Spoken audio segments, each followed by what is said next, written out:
মাত্র 10 টাকার বাদাম দিয়ে ঝটপট বানিয়ে ফেলুন শোল মাছের ঝাল।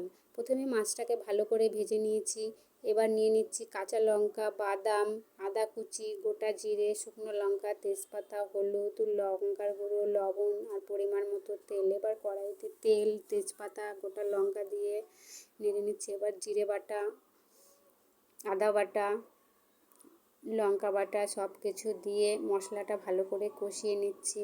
এবার দিয়ে দিচ্ছি পরিমাণ মতো লবণ, হলুদ, লঙ্কার গুঁড়ো দিয়ে ভালো করে কষিয়ে নেব মশলাটা। তারপরে জল দিয়ে ঢেকে দিচ্ছি।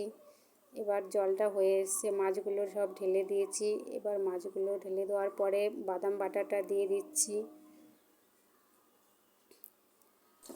এবার হয়ে গেছে আমার সেই বাদাম দিয়ে শোল মাছের ঝাল। কেমন লেগেছে বন্ধুরা আমার ভিডিওটা কমেন্ট করে বলবে। একটু খেয়ে দেখি এখন। বাদাম দিয়ে শোল মাছের ঝাল দারুণ টেস্ট।